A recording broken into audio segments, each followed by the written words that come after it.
Hello, my name's Dan Castle. I'm here to talk to you today about some of the factors that make it more likely that your improvement project will be successful.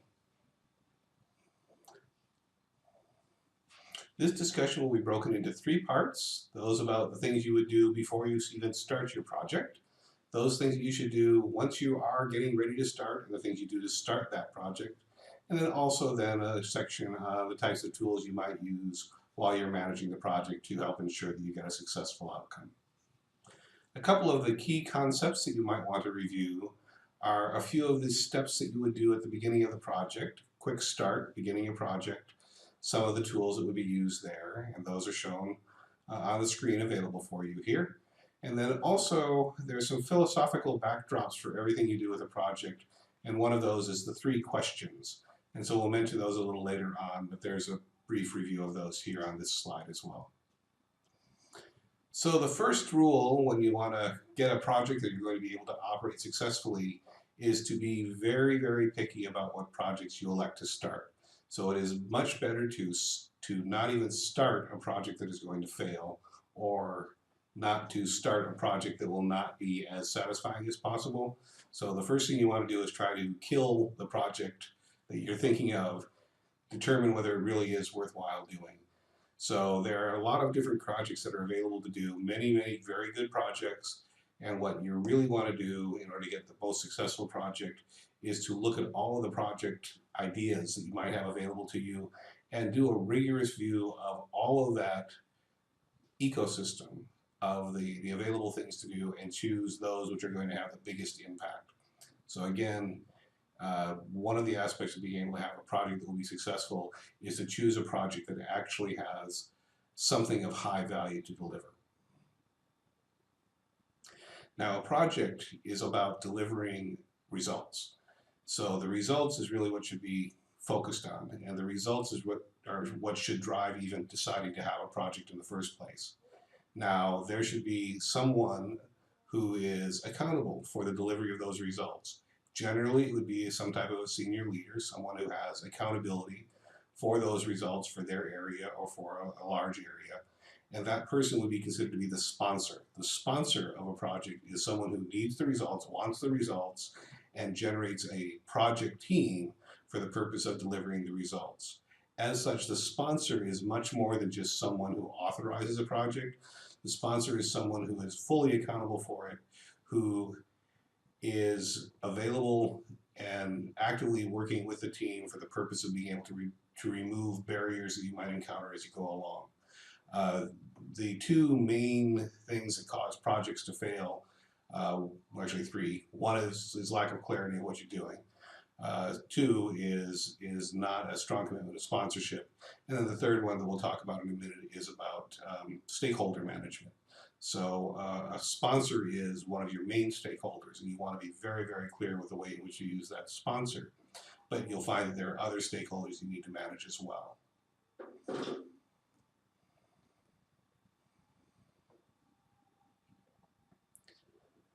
So before you start, after you've had the conversation with the sponsor and gotten clarity on what really you do want to be able to generate, what the outcome is you want to be able to have to show you have a successful project, now you can get some sense of who is going to be affected by this project. So some of those people would be the people who are going to participate in the project, so the team that you're going to be building. But then there will be also a large number of different types of stakeholders who might be affected by what's going to go on in the project, might have to participate in the project in some way, or might think that they're going to be affected by the project, even if you know they're not going to be. So part of what you will want to do to start with is to really understand how you're going to inform those people and how you're going to manage their concerns, their expectations, their objections. This is done through stakeholder analysis. Communication is done through some type of communications strategy. And what you're really trying to do is you're trying to anticipate and remove the barriers that would be caused by those stakeholders who might be nervous with or against your project. And you want to be able to strengthen the resolve and the help that you would have from those stakeholders who have a vested interest in wanting the project to be successful. So as you take a look at the people involved, now you're going to want to build a team. And part of what you want to do for a successful project is you want to have uh, two aspects of your team. One is you want a committed team. You don't want anyone on the team who is not wanting to be there. Who, if people are being assigned to the team and it's against their will, if they're not particularly enthusiastic, then this is not going to be very good for you on the project. So what you want to do is you want to spend a fair amount of time as a project leader at the front end of a project to recruit and voluntarily bring in the people who are going to be best at being able to run the project. Generally, you want a project team to be relatively small. If it's not small, otherwise, you would want to be able to have some kind of a small set of people, a core team, that would be able to meet and have more conversations. Generally, a good team size to have in any kind of a meeting in which you're going to be having a significant amount of interaction and discussion, usually a team of someplace between 6 people or 10 people. You don't want to get much larger than that. If you have people who are just coming to a meeting to listen, then those people should be managed in some other way. That should be managed through the communication strategy, not as members of the team sitting in on things. And then in addition, if you are going to need to have some kind of specialized people coming in, either to particular meetings or at particular times in the project, that the project manager should be managing those people to bring them in, pull them out, and to ensure that they're being incorporated into where the team's going. So a fair amount of managing the psychology and the selection of those people who are involved in the project itself will help you as you actually get the project going. Now, just as a note, once the project's going, you are going to be changing people as you go along.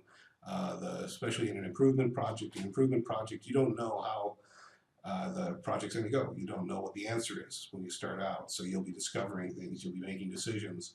And those decisions will cause you to have a change in the people who are, should be part of that team. So one of the rules for a project manager in an improvement project is you don't just form a team once. You're continuously forming and reforming the team throughout the life of the project.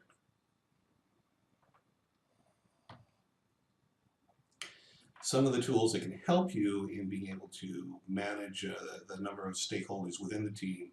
A key one would be a RACI matrix, which is the responsible, accountable, consulted, and informed. Different companies may use different versions of this, but basically what you're doing is you're trying to make sure that you have a listing of those people or those groups that are involved in any given project or task or sub-project, and then you make it very clear who has accountability for the outcome of whatever that project or task or role is. One of the reasons why we say you should have accountability is that while it can seem a little threatening to say that there should be one person accountable, that the reason we're doing that is that one person who's accountable should then also have the authority to be able to make decisions associated with that project. So if you give accountability but you don't give authority, then that will cause failure. But by making sure that you always match accountability and authority, you should be able to have your project move relatively quickly because you'll have clear definition of who can actually make things happen. One of the reasons why stakeholder analysis and poor stakeholder analysis causes problems in projects is that in a gray area kind of an environment, it is very easy for anyone to put a barrier, to slow a project down, to stop things from happening. So the way we say that sometimes is that in an environment like that, everyone can say no, but no one can say yes. One of the reasons you do the RACI chart is by having someone that's accountable, they have the authority to be able to say yes. That even if there are people who may be objecting and concerned about a particular decision, the fact that someone is accountable and it is known that that person takes the consequences if that decision is not correct, then those who are concerned about the decision will still be able to support it, knowing that what they're doing is they're supporting the person who has the accountability and that they're respecting the person in that regard. So as we start into the project, we're going to set the foundation for it. So in this case, a project needs to be perceived as how it is in relationship to the larger system. There are a couple of tools that are very useful for that, for helping you to see the whole system at one time. One of those is force field analysis, which allows you to compare all of the factors that are helping move towards the desired state and recognizing all the factors that are pushing against moving towards a desired state. And by being able to put all of those factors into a listing at one time, you're then able to have your team start to work together to say how would they go about reducing the negative forces, the restraining forces, and how would they go about strengthening the forces that are helping to move in the right direction. So force field analysis is a very good tool, very simple tool to be able to get all of those kinds of concerns out on the in front of people at one time, and it should be done in a way that is a very open, safe space kind of thing, because what you'll find is that as you go and you say restrainers to a particular project or to a particular desired state, sometimes it'll actually come down to listing of people's names, and so that's part of what you then have your force field analysis interact with your stakeholder analysis to say how do you you work with those people who may have an inappropriate amount of influence as to the success of your project.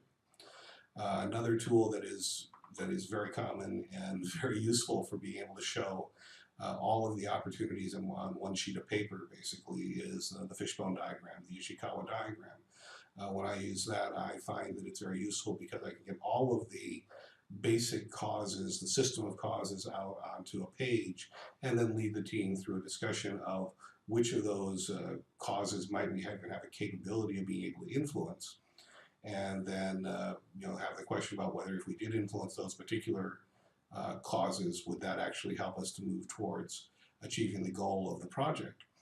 And that gives us basically a list of a number of different options that we can go forward on in an improvement project, where we can then use some things like decision matrices to be able to choose those options that we think have the greatest likelihood of helping us to have a successful outcome to our project.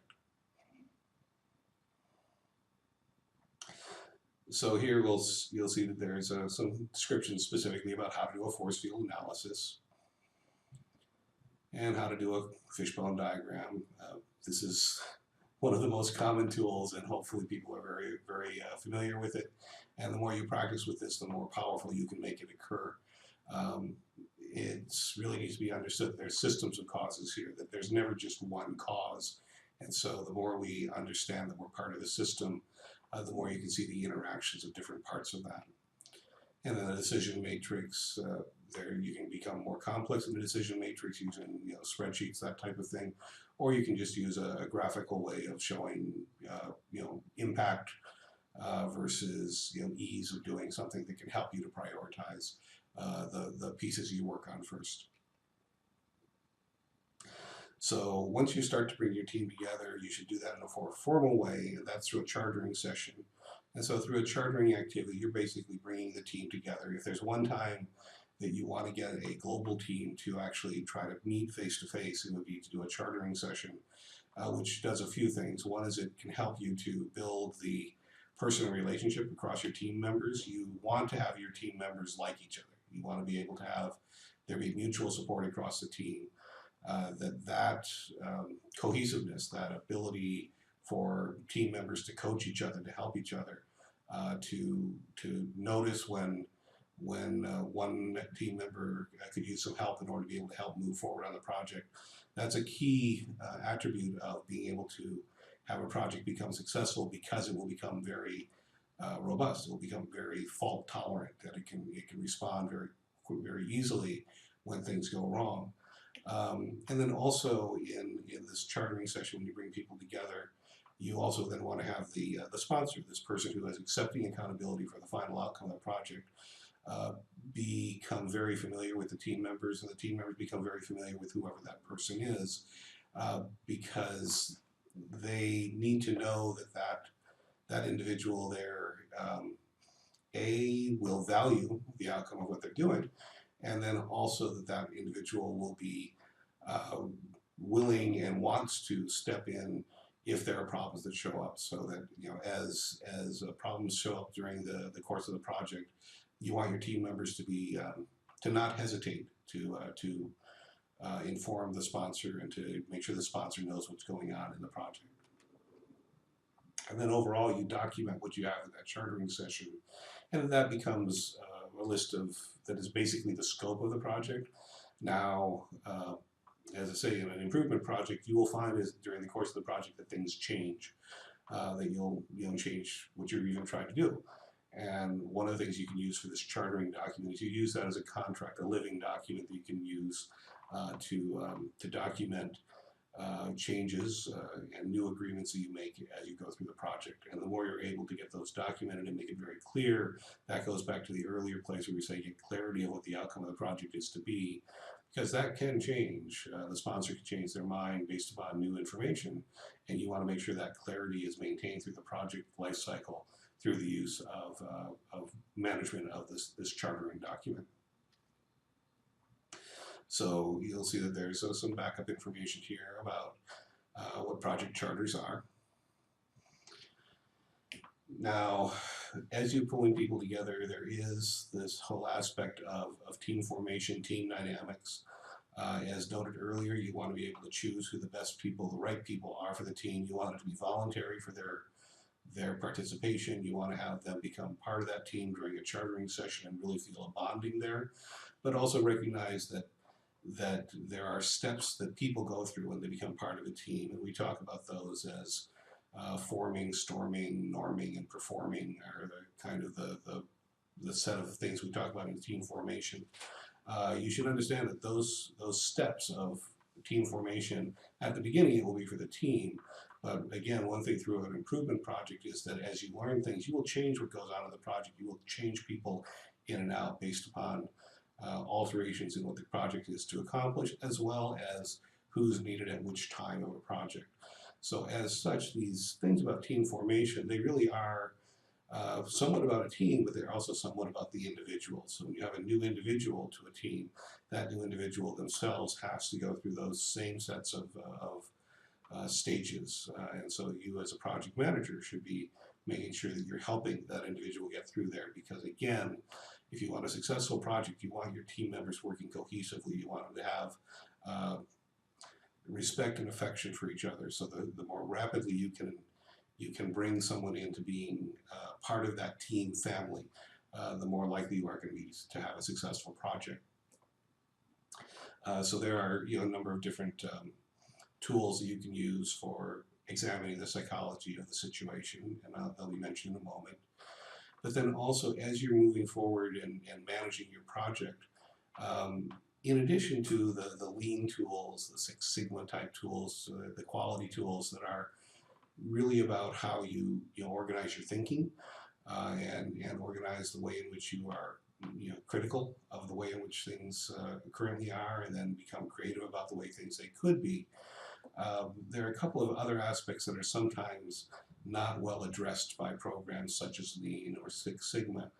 And the two that I have in mind in particular, one of those is the whole idea of what we sometimes call management of change with the human side, which I've already mentioned, and there are tools that really talk to the human side, and I've mentioned some here, the ladder of inference, the principles of persuasion, things that say how you help make it so that people, humans, are more likely to understand each other, more likely to be supportive of what you're doing.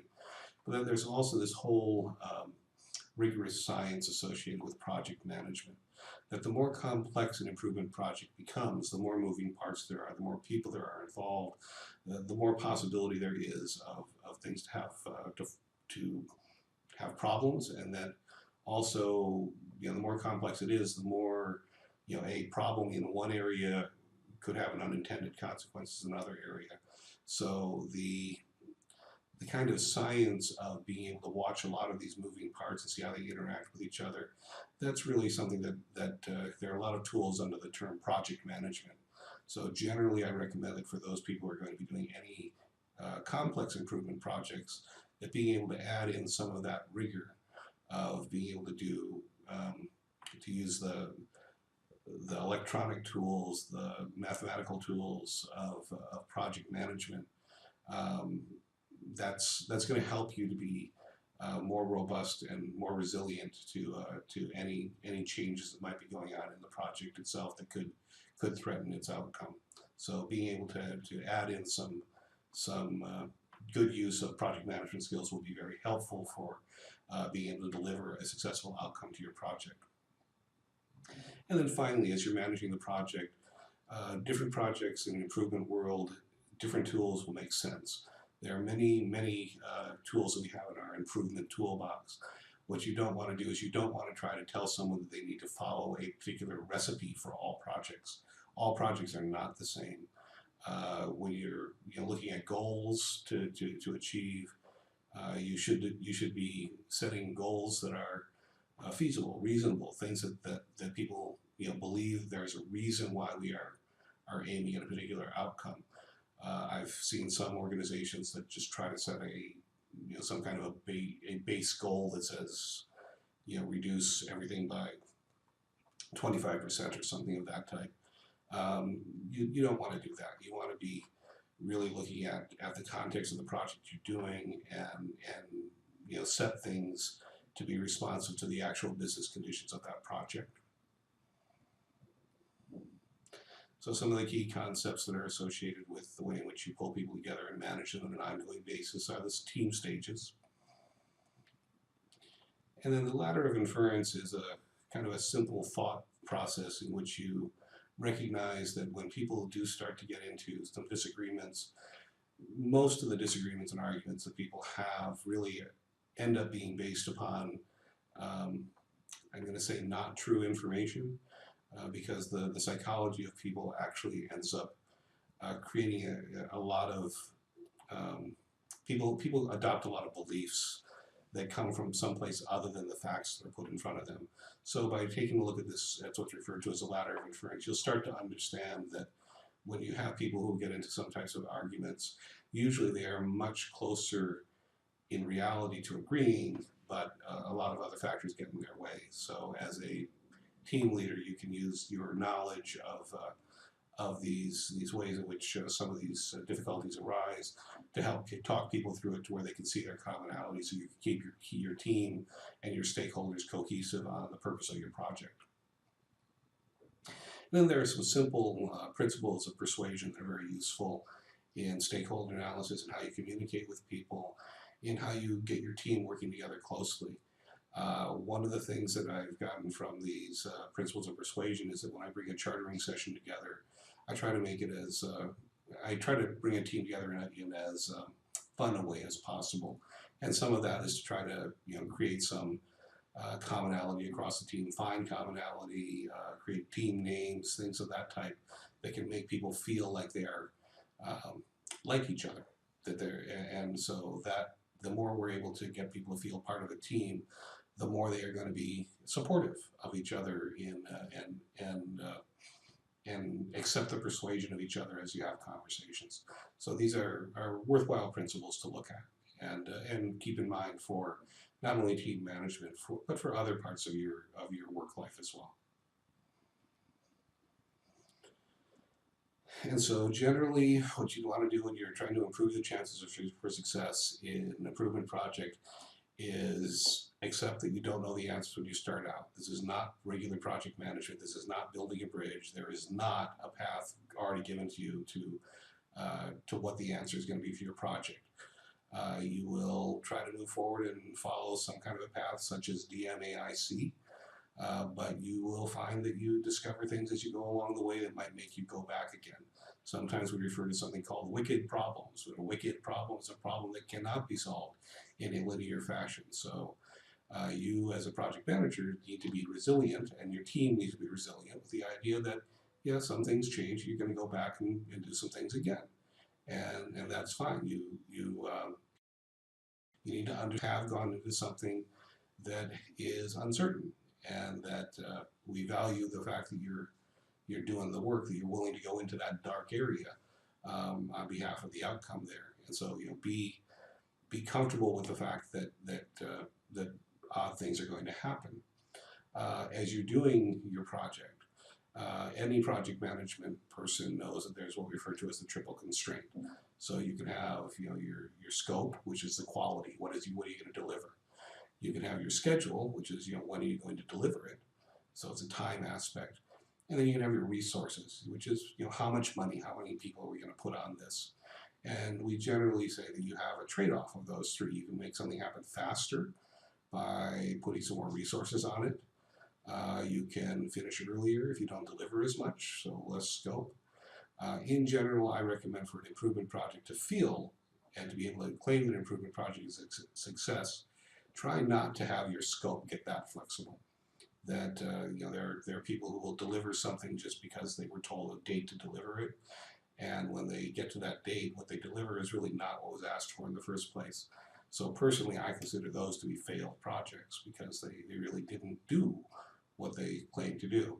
So although we have the triple constraint, you should look at my recommendation for you to be able to feel that you have a success of an improvement project is to be fairly strong about not having the scope become flexible. And that means that as a project manager, you need to be able to have the conversations, especially using and with the sponsor, that if the scope is in danger, that you need to be able to either have more resources or more time. And that those are the answers. You don't have the choice of having all three. So that's an important kind of conversation and a difficult conversation to have with the sponsorship. But by doing so, you have a much greater chance of success of having a successful project. And generally, this when you're doing a project, it's the team that does it. Even when you have project meetings, work doesn't happen inside the project meeting. Work happens outside. It's the individuals who are out doing that work. And team meetings are just for reporting. And so you want your team, you want those individuals to be committed. You want to have chosen the right people, and you want them to want the project to succeed. You want them to want to talk to each other. So mostly, if you want a project to be successful, it's take care of your team. Make it so that you're listening, that you're showing that your respect for the team. So it's that team that's really going to make that project successful. I appreciate your time and listening for this, and I wish you the best success in your improvement project. Thank you.